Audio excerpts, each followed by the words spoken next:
Chers amis, bonjour. Aujourd'hui, en fait, je vais vous partager 5 éléments, 5 choses à faire quand on reçoit son salaire. Avant de commencer, j'aimerais me présenter rapidement. Je suis Prosper Anseloun, je suis entrepreneur depuis 2001 et je partage des tips, des conseils, astuces sur l'entrepreneuriat, le management, la stratégie d'entreprise, mais aussi les finances personnelles. Pourquoi? Parce que pour devenir entrepreneur, il faut quand même avoir un petit bagage, entre autres financier. Donc imaginons, on est à la fin du mois, vous venez de recevoir votre argent. La première chose à faire, c'est déjà de constituer ce qu'on appelle une épargne. Une épargne en fait est très important dans le système financier. Pourquoi? Parce qu'avoir de l'argent de côté, c'est toujours très important dans tout ce qu'on fait, que ce soit pour investir ou pour avoir un peu de sous dans les moments difficiles. Mon conseil en fait, c'est que quand vous recevez votre salaire, peu importe le niveau de salaire, il faut mettre 10% de côté. 10% de côté. L'erreur que tout le monde fait, c'est qu'on dépense et on épargne les restes. Ce qu'il faut faire en fait, c'est épargner avant de dépenser. C'est-à-dire qu'il faut se payer soi-même. Bien sûr, le salaire, c'est déjà être payé. Mais se payer soi-même, c'est mettre ces 10% de côté. Donc, épargner avant de dépenser, mais pas épargner les restes des dépenses. Il faut que tout ça soit clair. Deuxième point, c'est constituer ce qu'on appelle un bouclier financier. Un bouclier financier, c'est quoi? En fait, il y a deux types de boucliers financiers. Soit si vous êtes dans un pays où vous avez la possibilité de le faire, c'est de souscrire à des assurances. Il y a de multiples assurances, par exemple, si demain après-demain, vous êtes amené à perdre votre source d'argent, comment vous allez vivre? Comment vous allez rebondir? Donc ça peut être une souscription à une assurance, mais ça peut aussi être la mise en place d'un petit fonds de côté. Un bouclier financier, si c'est une assurance, bien sûr, il y a tous les systèmes qui viennent avec. Si c'est de l'argent que vous mettez de côté, il faut compter entre 6 mois et 9 mois d'entrée d'argent. Donc le minimum de bouclier financier, c'est 6 mois de votre revenu moyen mensuel. Troisième point, c'est tout ce qui est budget. C'est-à-dire qu'avant de consommer quoi que ce soit, il faut avoir un budget.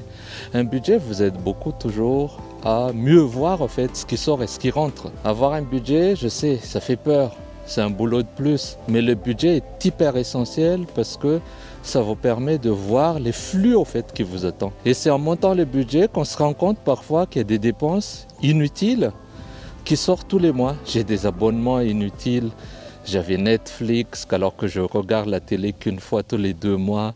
J'avais, je sais pas, il y a plein d'abonnements. C'est en regardant le budget que j'ai commencé à faire un peu le ménage. C'est-à-dire enlever tout ce qui n'est pas nécessaire jusqu'au point où j'ai vendu une de mes voitures parce que ça sert à rien. C'est pour ça que le budget est essentiel. Le budget nous permet d'aménager notre façon de dépenser et de faire entrer nos revenus. Donc dans la foulée, en continuité avec ce budget, j'aimerais parler quand même de l'économie.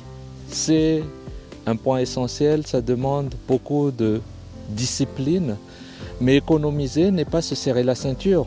Bien évidemment, économiser, c'est d'essayer de bien vivre, mais surtout vivre et dépenser sur les essentiels. C'est-à-dire que les choses qui sont farfelues, qui ne sont pas forcément nécessaires, il faut les enlever. Il faut garder l'argent. Et quand je dis garder l'argent, une tactique, une technique de mieux économiser, c'est aussi d'utiliser du cash. Je sais qu'aujourd'hui, on utilise beaucoup des cartes. Moi, avec mon téléphone, ça va vite fait. Apple Pay, et on paye, et voilà, ça sort, même si on a les moyens. L'idée, au fait, c'est d'essayer de contrôler la sortie. Contrôler, au fait, tout ce qui est dépenses inutiles. Et comment contrôler ces dépenses inutiles? C'est d'utiliser de temps en temps du cash. Par exemple, pour les achats, nous à la maison on utilise du cash. On met de côté de l'argent en espèces.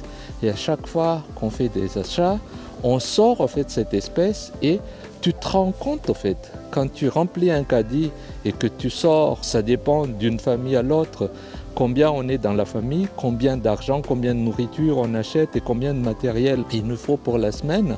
Mais c'est au moment de payer que tu te rends compte, quand tu payes en cash, parce que quand tu payes par carte ou quand tu payes par Apple Pay, ça passe, tu tapes un code, ça va, tu ne le sens pas.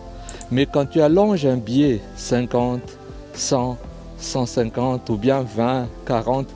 Là, tu ressens en fait la matérialisation de tes dépenses. C'est pour ça que je vous encourage à utiliser ces techniques. Donc pour certaines dépenses, pour moi, ce sont les achats hebdomadaires. Donc pour le repas, pour les produits de maison et tout ça. Donc il faut utiliser cette approche pour vous permettre de bien en fait, sentir la sortie et ça vous permet de dépenser, d'enlever les dépenses inutiles. Cinquième et dernier point, c'est la générosité. En fait, la générosité ne demande pas beaucoup de choses. Peu importe ce que vous gagnez, il faut donner toujours un peu aux autres. Partager. Partager, en fait, est bien pour nous sentir mieux. Partager, ça joue aussi sur notre émotion. Vouloir devenir riche, bien sûr, il y a l'approche technique, mais il y a aussi, on est humain, donc il y a aussi le côté émotif.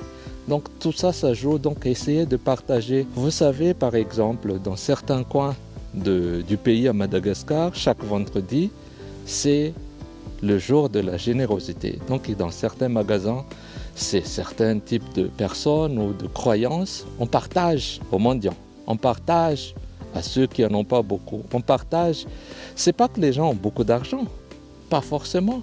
Le peu qu'on a, on doit partager pour se sentir bien soi-même, pour être utile au fait dans notre communauté. Et partager, c'est pas pour faire des tam-tams, c'est pas pour faire des selfies, il faut jamais faire ça, il faut éviter. Il faut partager en silence et avoir la conscience tranquille et continuer sa vie. Ça apporte de l'apaisement personnel, ça aide beaucoup. Et voilà les 5 points à faire quand vous recevez votre salaire ou votre revenu, peu importe si vous n'êtes pas salarié, il faut penser à ces points pour aller loin avec la gestion et l'abondance financière qu'on veut atteindre. Sur ce, je vous dis à très bientôt. Au revoir.